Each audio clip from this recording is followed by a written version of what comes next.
Big பாஸ்ல என்னென்னமோ try பண்ணி பார்த்துட்டானுங்க. ஸ்டார்டிங் வீக்லேருந்து இப்போ வரைக்குமே ஸ்டார்டிங்கில் வந்து பார்த்தீங்கன்னா ஒரு கோட்டை போட்டு பாய்ஸ் டீம் கேர்ள்ஸ் டீம் அப்படின்ற மாதிரி பிரித்து விட்டாங்க. சரி, இதுக்கப்புறம் வெயிட்டாக சம்பவம் நடக்க போதுரா ஸ்டார்டிங்லேயே அப்படின்ற மாதிரி தான் ஒரு விஷயத்தை வந்து கான்செப்டாக கொண்டு வந்தாங்க. அது ஒன்றும் பெருசாக வந்து இன்ட்ரெஸ்ட்டாக கண்டினியூஸாக வந்து பார்த்தீங்கன்னா கண்டென்ட்டே கொடுக்கலன்னு தான் நான் சொல்லுவேன். சரி, இதுக்கப்புறம் வந்து பார்த்தீங்கன்னா ஒயில் கார்டு ஒரு 6 பேர் எட்டுன்னு வரலாம் அப்படின்ற மாதிரி ஒரு 6 பேர் எட்டுன்னு வந்தாங்க. அந்த 6 பேருமே வந்து பார்த்தீங்கன்னா மிச்சர் சாப்பிட தான் லாய்க்கு அப்படின்ற மாதிரி 6 மூலையில் உட்காந்து மிச்சர் சாப்பிட்டுட்டு இருந்தாங்க. சரி, இதுக்கப்புறமா வேலைக்காகாது அப்படின்னு சொல்லிட்டு என்ன பண்ணாங்கன்னு பார்த்தீங்கன்னா கேர்ள்ஸ் டீமே பாய்ஸ் டீம் அப்படியே ஸ்வாப் பண்ணாங்க. சரி, ஸ்வாப் ஆகுது மூலியமாக எதனா கண்டென்ட் பெருசாக வெடிக்கும் அப்படின்ற மாதிரி பார்த்தீங்கன்னா நம்ம பிக் பாஸ் வந்து முடிவு பண்ணி அந்த ஒரு விஷயத்த சொன்னார். பட் இருந்தாலுமே வந்து பார்த்தீங்கன்னா அதுவும் பெருசாக கண்டென்ட் கொடுக்கல. சரி, இதெல்லாம் வேலைக்காக நம்ம ஃபஸ்ட்லேருந்து ஆடலாம், கோட்டெல்லாம் அழிச்சிட்டு அப்படின்ற மாதிரி வந்து பார்த்தீங்கன்னா கோட்டெல்லாம் அழிச்சிட்டு எப்பயும் போல இருக்க மாதிரி பிக் பாஸ் வந்து பார்த்தீங்கன்னா ஈனிலேருந்து ஸ்டார்ட் பண்ணாங்க. சரி, இன்னைக்காவது எதனா பெருசாக கண்டென்ட் வெடிக்கும் அப்படின்னு பார்த்தீங்கன்னா அது ஒன்றும் இல்லை, கீழே போட்டுரு. எல்லாருமே இன்னும் சேஃப் கேம் ஆட ஆரம்பிச்சிட்டாங்க. இந்த வீக், அதாவது இந்த சீசன் ஃபுல்லாகவே வந்து சொல்லிடலாம். ஸோ இந்த சீசன் ஃபுல்லாகவே வந்து பார்த்தீங்கன்னா சேஃப் கேமில் ஸ்பெஷலிஸ்ட் ஆகிடுங்க அப்படின்றதான் நான் சொல்லுவேன். ஏன்னா ஃபுல்லாக விஜய் டிவி ப்ராடக்ட்ஸ் வேறு. ஸோ எப்படி நடிக்கணும், ஏது நடிக்கணுன்றதை எல்லாத்தையுமே தெரிஞ்சு வச்சிருக்கானுங்க. யாருமே வந்து பார்த்தீங்கன்னா பெருசாக ஓப்பனாக பார்க்க மாட்டேன்றானுங்க. அதனால் பெருசாக கண்டென்ட் கிடைக்க மாட்டேங்குது. சரி, நடுவில் இந்த தர்ஷிகா விஷாலில் என்ன பாச்சு அப்படின்னு நீங்கள் கேட்டிங்கன்னா, சரி அவங்க லவ் பண்ணுறது அவங்களுக்கே தெரிய மாட்டேங்குது. அவங்களுக்கு ஒரு கிளாரிஃபிகேஷனே இல்லை. ஸோ அவங்க லவ் தான் பண்ணுறாங்களா இல்லை க்ரஷ்ஷா ஃப்ரெண்டா அப்படின்ற ஒரு கிளாரிஃபிகேஷன் அவங்களுக்குள்ளேயே வந்து இல்லை. அது மட்டும் இல்லாமல் இன்னைக்கு வந்து அருணும் அதுக்கப்புறமா வந்து பார்த்தோம்னா நம்ம முத்துவும் பார்த்தோன்னா சின்னதாக ஒரு கிளாஷ் வந்து அவங்களுக்குள்ளே போயிடுச்சு. இந்த சாச்சனா பொண்ணு வாயை வச்சுட்டு கம்முனே இருக்க மாட்டேங்குது. ஸோ எதனா ஒன்று கத்தனை லேபான்னு வந்து பார்த்தோன்னா கத்திக்கிட்டே இருக்குது. ஸோ போன வாரமே அமுச்சு விட்டுருந்தா அது கரெக்டாக இருந்திருக்கும். ஸோ அது மட்டும் இல்லாமல் இன்னும் நிறைய இன்ட்ரெஸ்டிங்கான விஷயங்கள் டே 50 வந்து போயிட்டு இருந்தது. இது எல்லாத்தையும் பற்றி தான் நம்ம ஒன் பை ஒன்றா பார்க்க போகிறோம். ஆரம்பிக்கலாங்களா? ஸோ ஞாயிற்றுக்கிழமை நடந்த ஒரு சில இன்சிடென்ட்ஸை இன்றைக்கான எபிசோடில் ஆட் பண்ணி விட்டுருந்தாங்க. நைட்டு வந்து பார்த்தோம்னா நம்ம தர்ஷிகாவை ரணவும் வந்து பேசிகிட்டு இருக்காங்க. என்னப்பா தம்பி எல்லாமே செட் ஆகிடுச்சா அவனுக்கு அப்படின்ற மாதிரி நம்ம தர்ஷிகா கேட்க, அதுக்கு நம்ம ரணவ் சொல்கிறாரு எல்லாருமே செட் ஆகிட்டாங்க. பசங்க டீமில் அருணாக இருக்கட்டும், முத்துவாக இருக்கட்டும், எல்லாருமே ஆல்மோஸ்ட் வந்து செட் ஆகிட்டாங்க. அது மட்டும் இல்லாமல் நீயுமே வந்து பார்த்தோன்னா ஒரு இதில் தான் இருக்க, எனக்கு வந்து ஒரு ஜோனில் இருக்க. என்னென்னு பார்த்தோன்னா நான் எங்கேயாவது லோ ஆகிட்டேன்னா தட்டி எழுப்புற ஒன் ஆஃப் த பர்சனாக இருக்குது அப்படின்ற மாதிரி ஒரு ரைஸை வந்து வச்சிட்டாரு நம்ம தர்ஷிகா கிட்ட. இந்த ரணவ் வந்து பார்த்தோன்னா பார்க்குற எல்லா இடத்துலையும் பார்த்தோன்னா ஸ்கோர் பண்ணுமே அப்படின்னு சொல்லிட்டு எல்லா இடத்துலையும் ஒரு பாயிண்ட்டை போட்டு விட்டுறாரு. ஸோ அதுக்கப்புறமா என்ன அசிஷியல் மணிக்கு போட்டு பாட்டு ஆட விட்டாங்க. ஆடி முடிச்சுட்டு வந்ததுக்கப்புறமா என்ன அந்த ஒரு க்ரௌனை கொடுக்கறதுக்கான வேலை தான். ஸோ போன வாரமே நம்ம தீபக் வந்து பார்த்தோம்னா அந்த க்ரௌனை வின் பண்ணிட்டாரு. அதாவது வந்து பார்த்தீங்கன்னா கேப்டன்சி டாஸ்கில் வின் பண்ணிட்டாரு. ஸோ அதனால் இன்னைக்கு பார்த்தீங்கன்னா அந்த க்ரௌனை வந்து நம்ம மஞ்சரி கையாலே அவங்க போட்டு விட்டாங்க. ஸோ போட்டு முடிச்சுட்டு வந்ததுக்கப்புறமா கேப்டனுக்கான எல்லா விஷயத்தையும் பார்த்தோன்னா நைட்டு யோசிச்சு வச்சிருப்பாரு போல. டக்குன்னு பார்த்தோன்னா ஒப்பிக்கிற மாதிரி அதாவது இது இப்படி அப்படின்ற மாதிரி பார்த்தோன்னா எல்லாருக்குமே போஸ்டிங் வந்து கொடுத்துட்டாரு. ஸோ முக்கியமான போஸ்டிங்ஸ் வரைக்கும் பார்த்தலாம். ஸோ ஸ்டோரி இன்சார்ஜாக வந்து பார்த்தோன்னா நம்ம ரஞ்சித் அப்பாயின்மெண்ட் பண்ணியிருப்பாரு. ஸோ அதே மாதிரி கிச்சன் இன்சார்ஜாக நம்ம அருண் அப்பாயின்மெண்ட் பண்ணியிருப்பாரு. ஸோ சார்ஜனா நம்ம சௌந்தர்யா அப்பாயின்மெண்ட் பண்ணியிருப்பாரு.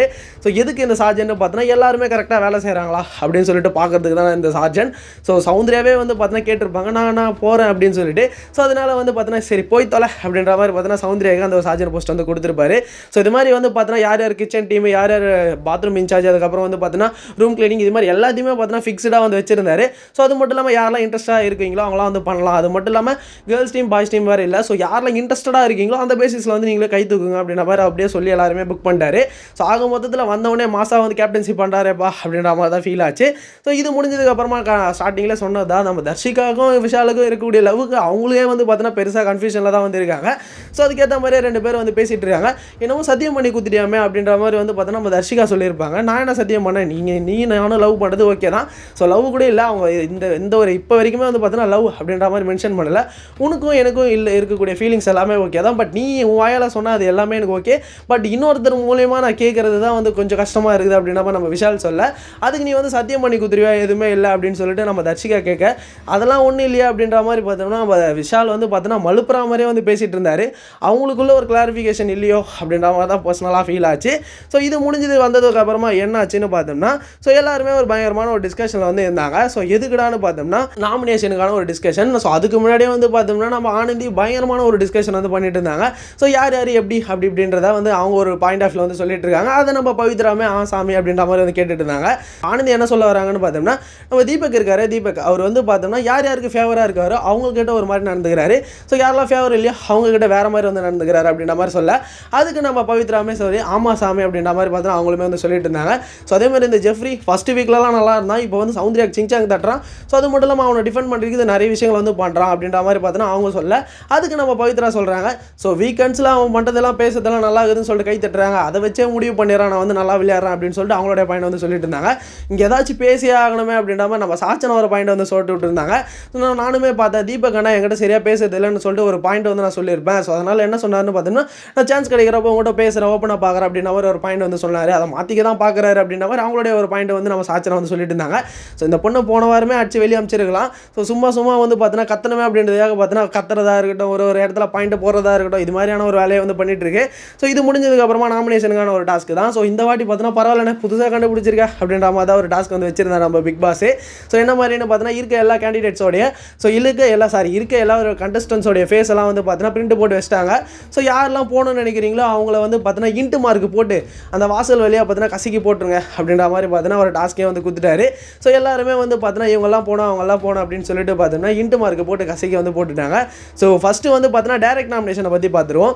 ஸோ நம்ம சத்யா வந்து பார்த்தீங்கன்னா டேரக்ட் நாமினேஷனில் வந்து பார்த்தீங்கன்னா நம்ம ஜாக்லின் வந்து சொல்லியிருப்பாரு. ஜாக்லின் வந்து பார்த்தீங்கன்னா ரொம்ப ஜட்மெண்டலாக இருக்காங்க, ஸோ அதனால் அவங்க போனால் நல்லா இருக்கும் அப்படின்ற மாதிரி பார்த்தீங்கன்னா ஓப்பனாக சொல்லி விட்டாரு. ஸோ டக்குன்னு ஜாக்லினால வந்து பார்த்தீங்கன்னா எமோஷனல் கண்ட்ரோலே பண்ணல. டக்குன்னு வந்து பார்த்தீங்கன்னா போர்க்கண்ட சிங்கம் அப்படின்னு சொல்லிட்டு நம்ம கமல்ஹாசன் மேலே பார்த்துட்டு அழுவார் பார்த்தீங்களா, ஸோ அது மாதிரி வந்து பார்த்தீங்கன்னா அழ ஆரம்பிச்சிட்டாங்க. ஸோ இன்னொரு பக்கம் வந்து பார்த்தோம்னா நம்ம ஆனந்தி ஸோ டேரெக்டாக வந்து பார்த்தோம்னா ரஞ்சித்தை வந்து சொல்லியிருப்பாங்க. ஸோ ரஞ்சித் வந்து பார்த்தீங்கன்னா நிறைய இடத்துல வந்து பேசுகிறாரு, பட் அவங்களுக்கு ரீச் ஆகிற அளவுக்கு பேச மாட்டேன்ட்டாரு. ஸோ அதனால் அவர் போனால் நல்லா இருக்குமே அப்படின்ற மாதிரி டேரக்ட் நாமினேஷன் வந்து பண்ணியிருப்பாங்க. ஸோ அதுக்கப்புறம் இந்த வாட்டி பார்த்தீங்கன்னா ஓப்பன் நாமினேஷன் தான். ஸோ யார் வேணா பண்ணிக்கலாம் அந்த மாதிரியான ஒரு நாமினேஷன் தான். ஸோ எல்லாருக்குமே வந்து பார்த்தீங்கன்னா மோஸ்ட் ஆஃப் த ஓட் வந்து போயிட்டு இருந்தது. பட் ஆனால் இந்த வாட்டி பார்த்தீங்கன்னா ரொம்பவே டிஃப்ரெண்ட்டாக வந்து இருந்துச்சுன்னு தான் சொல்லணும். ஸோ ஒவ்வொருத்தருமே வந்து பார்த்தோம்னா யாரெல்லாம் போன வாரம் வெயிட்டாக பண்ணாங்களோ அவங்களே டார்கெட் பண்ணி போட்டாங்களோ அப்படின்ற மாதிரி தான் இருந்தது. ஸோ ஃபஸ்ட்டு வந்து பார்த்தோம்னா நம்ம சாச்சனாவுக்கு வந்து ஒரு 3-4 ஓட்டு வந்து வந்துருச்சு. ஸோ அதுக்கப்புறமா வந்து நம்ம ரஞ்சித் ஆஷிஷல் டேரக்ட் நாமினேஷன் வந்து இருக்காரு. ஸோ நெக்ஸ்ட் சிவகுமார், ஸோ அதுக்கப்புறமா சத்யா, விஷால், அதுக்கப்புறமா வந்து பார்த்தோம்னா ஆனந்தி, ஸோ மஞ்சரி, அதுக்கப்புறமா வந்து பார்த்தோம்னா நம்ம அன்ஷிதா. ஸோ இவங்க எல்லாருமே வந்து பார்த்தோம்னா இருக்காங்க. பட் இருந்தாலுமே வந்து பார்த்தோன்னா நம்ம மஞ்சரிக்கு மட்டும் கிட்டத்தட்ட 8 ஓட்டு, மற்றவங்க எல்லாருமே வந்து பார்த்தோன்னா 3-4 ஓட்டு தான். சாரி ஒருத்தரை சொல்ல மறந்துட்டா நம்ம ரயன் கூட வந்திருக்காரு. ஸோ ஆக மொத்தத்தில் நாமினேஷனில் வந்து பார்த்தோன்னா நிறைய பேர் வந்து வரல. நம்ம சௌந்தர்யா வந்து வரல, முத்து வரல, அருண் வரல, ஸோ அதுக்கப்புறமா நம்ம ரணவ் வரல. ஸோ இது மாதிரி வந்து பார்த்தோன்னா நிறைய பேர் வந்து வரல, நம்ம பவித்ரா கூட வரல. பரவாயில்ல, பட் ஆனால் இருந்தாலுமே ஒரு சில டம்மி பீஸு இன்னுமே இந்த கேங்கில் வந்து இருக்குது. ஸோ அவங்களெல்லாம் தட்டி தூக்கிருக்கலாம், பட் இருந்தாலுமே மிஸ் பண்ணிட்டாங்களோ அப்படின்ற மாதிரி தான் ஃபீல் ஆச்சு. ஸோ அதுக்கப்புறமா வந்து பார்த்தோன்னா பிக் பாஸ் வந்து பார்த்தோன்னா கிராசரிஸ் டாஸ்க் வந்து கொடுத்துட்டாரு. ஆனால் இது புதுசாக இருக்குண்ணே அப்படின்ற மாதிரி இந்த ஒரு டாஸ்க்குமே வந்து புதுசாக தான் வந்து பண்ணியிருக்காரு. ஸோ என்ன மாதிரியான ஒரு டாஸ்க்குன்னு பார்த்தோன்னா இருக்க எல்லா கேண்டிடேட்ஸும், அதாவது இருக்க எல்லா டீம்மேட்ஸுமே வந்து பார்த்தோம்னா எல்லாருமே ஒரு ஆஃப் ஆயில் போடணும். அந்த ஆஃப் ஆயிலுக்கு பார்த்தோன்னா ஒரு 500 பாயிண்ட்ஸ் வந்து கொடுக்குறேன் அப்படின்ற மாதிரி பிக் பாஸ் வந்து சொல்லிட்டாரு. ஸோ அதுவும் உடையாமல் போடணும், அதான் இங்கே பெரிய டாஸ்க்கு. ஸோ எல்லாருமே வந்து பார்த்தோன்னா பயங்கரமாக வந்து போட்டுட்டு இருந்தாங்க. முக்கியமாக நம்ம ஜெஃப்ரி நான் காட்டுறா வித்தி அப்படின்ற மாதிரி பார்த்தோன்னா முட்டை போகிறதுலே பயங்கரமான ஒரு வித்தியை காமிச்சிருந்தாரு. கொஞ்சம் மிஸ் ஆகி அந்த முட்டை கொஞ்சம் தான் எல்லாருமே வந்து பார்த்தோன்னா கழுவி ஊற்றிருப்பாங்க, ஜஸ்ட் மிஸ் அப்படின்ற மாதிரி பார்த்தோன்னா போட்டு விட்டாரு. ஸோ லாஸ்ட் அண்ட் ஃபைனலாக எல்லாருமே ஆஃப் பாயில் போட்டு விட்டாங்க. நம்ம சௌந்தர்யா போடும்போது மட்டும் லைட்டாக உடஞ்சிருச்சு. ஸோ அதனால் வந்து பார்த்தோம்னா டோட்டலாக 8500 பாயிண்ட்ஸ் வந்து பார்த்தோன்னா டோட்டலாக வந்து எடுத்தாங்க. ஸோ இந்த வாட்டி பார்த்தோம்னா கிராசரிஸ்க்குமே பார்த்தோன்னா வித்தியாசமான ஒரு பாயிண்ட் ஆஃப் வியூவில் தான் வந்து பார்த்தோன்னா ஷாப்பிங் பண்ணணும் அப்படின்ற மாதிரி பிக் பாஸ் வந்து சொல்லிட்டாரு. ஸோ ஸ்க்ரீனில் வந்து பார்த்தோன்னா வந்து என்னென்ன ஐட்டம் எவ்வளோ ரூபா அப்படின்ற மாதிரி வந்து போட்டுருவோம். ஸோ அதை நீங்கள் வந்து பார்த்தோன்னா 2 பேர் வந்து பார்த்தோன்னா சூஸ் பண்ணணும். ஒருத்தர் வந்து பார்த்தோன்னா அந்த போர்டில் வந்து எழுதி எவ்வளோ கேல்குலேஷன் ஆகுது அப்படின்ற மாதிரி வந்து சொல்லலாம் அப்படின்ற மாதிரி பிக் பாஸ் வந்து சொல்லிட்டாரு. ஸோ நம்ம ஜாக்லின் அதுக்கப்புறமா வந்து பார்த்தோன்னா விஷால் தான் வந்து பார்த்தோன்னா சூஸ் பண்ணியிருப்பாங்க. ஸோ அதே மாதிரி வந்து பார்த்தோன்னா நம்ம முத்து தான் அந்த போர்டில் வந்து எழுதியிருப்பாரு. ஸோ ஆக மொத்தத்தில் எல்லாமே வந்து எழுதியிருப்பாங்க. ஸோ லாஸ்ட் அண்ட் ஃபைனலாக 8500 ரூபாய் வந்து நிற்குது. அங்கே வந்து பார்த்தோன்னா 400 ரூபாய்க்கு வந்து பேட்டரி எடுக்கலாமா, இல்லை காஃபி தூள் எடுக்கலாமா, இல்லைனா வேறு ஏதாச்சும் எடுக்கலாமா அப்படின்ற ஒரு கன்ஃபியூஷன் போயிட்டு இருக்கப்ப நம்ம சாச்சனா டக்குன்னு வந்து பார்த்தோன்னா காஃபி தூள் எடுத்துலாம், எதுக்கு காஃபி தூள், நம்ம வந்து பார்த்தோன்னா தோசை மாவு எடுத்துலாம் அப்படின்ற மாதிரி அவங்களோட பாயிண்ட் வந்து கத்திட்டே இருந்தாங்க. டக்குன்னு கோவம் வந்தது பாருங்கள் நம்ம ஜாக்லினுக்கு. திரும்பி பார்த்துட்டு இருந்தாங்க. என்ன டீம் என்ன மேட்ச்னே தெரியாமல் இருக்காது. தோசைலாம் வந்து பார்த்தோன்னா லக்ஸரிஸ் ஐட்டம், நம்ம வந்து பார்த்தோன்னா காஃபி எடுத்தோம்னா 4 பேர் வந்து குடிக்கலாம் வாரம் ஃபுல்லாக அப்படின்ற மாதிரி அவங்களுடைய பாயிண்டில் அதை வந்து எடுத்துகிட்டு இருந்தாங்க. ஸோ இது முடிஞ்சதுக்கு அப்புறமா வந்து பார்த்தோன்னா சாச்சனாகிட்டே சொல்லியிருப்பாங்க, சும்மா வந்து தோசை மாவு எடுன்னு சொல்லிட்டு இருக்கேன், அது வந்து லக்ஸரி ஐட்டம், காஃபி தூள் எடுத்தால் கூட பரவாயில்ல, வாரத்தில் ஒரு 5 நாள் இருக்குது, 5 நாளுமே நிறைய பேர் காஃபி குடிப்பாங்க, ஸோ அதனால் நான் அது எடுத்துக்கிறேன் அப்படின்ற மாதிரி வந்து பார்த்தோன்னா நம்ம ஜாக்லின் வந்து சொல்லிட்டு இருந்தாங்க. நீ மேலே படிச்சிருக்கணும், படிக்காமலே வந்து என்ன டீம் என்ன மேட்ச்னே தெரியாமல் பேசிட்டு இருக்கு அப்படின்ற மாதிரி ஜாக்லின் ஒரு பாயிண்ட்டை போட்டு வச்சுட்டு போயிட்டாங்க. ஸோ அதுக்கப்புறமா இந்த ஒரு பஞ்சாயத்தை பார்த்தோன்னா எல்லாருக்கிட்டையும் சொல்லுமே அப்படின்றதுக்காக நம்ம சாச்சனா வந்து பார்த்தோன்னா முத்துக்கிட்டலாம் உட்காந்து சொல்லிட்டு இருந்தாங்க. காஃபி எதுக்குண்ணா, காஃபி நான் வந்து நீ குடிக்கலன்னா வந்து மற்றவங்க குடிக்க மாட்டாங்க அப்படின்ற மாதிரி தான் இருந்தது. ஸோ அவங்களுமே ஒரு கிளாரிஃபிகேஷன் வந்து கொடுத்துட்டாங்க. ஸோ 400 ரூபாய்க்கு என்ன தான் வந்து தோசை மாவு எடுத்தாலுமே அது ஒரு வேலைக்கு தான் வரும், அதுக்கு நம்ம டீ தூளே எடுத்துலாம் அப்படின்ற மாதிரி நம்ம ஜாக்லின் அங்கேயே போட்டு உடச்சிட்டு விட்டாங்க. பட் இருந்தாலுமே வந்து பார்த்தீங்கன்னா எல்லாருக்கிட்டையுமே அந்த ஒரு பாயிண்ட்டை போட்டு சொல்லணும் மாற்றணும் அப்படின்றதுக்காக நம்ம சாச்சன ஒரு வேலையை வந்து பண்ணிட்டு இருந்தாங்கன்னு சொல்லலாம். ஸோ இது முடிஞ்சதுக்கு அப்புறமா லாஸ்ட் அண்ட் ஃபைனலாக எல்லாரும் உட்காந்து சாப்பிட்டுருக்கப்போ இங்கே ஒரு சின்ன ஒரு பஞ்சாயத்து ஆயிடுச்சு.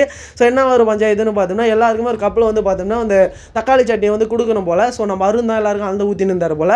ஸோ அதை வந்து பார்த்தோன்னா மஞ்சரிக்கு கொடுக்கும்போது எனக்கு ஒரே ஒரு கரண்டி கொடுத்தா போதும், ஏன் வேஸ்ட் ஆகுது அப்படின்ற மாதிரி பார்த்தோன்னா சொல்லிட்டு இருந்தாங்க.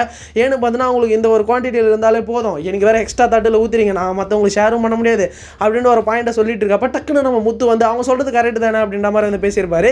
நீங்கள் என்னங்க நாங்கள் சொல்லும் போது நாங்கள் 2 பேர் பேசிகிட்டு இருக்கும்போது வரீங்க குறுக்கல அப்படின்ற மாதிரி நம்ம அருண் கேட்க, ஏன் நான் பேசக்கூடாதா, என்னுடைய கிராசரிஸும் அதில் இருக்குது அப்படின்ற மாதிரி முத்து வந்து ஒரு பாயிண்ட்டை வந்து போட்டு உடச்சி விட்ருப்பாரு.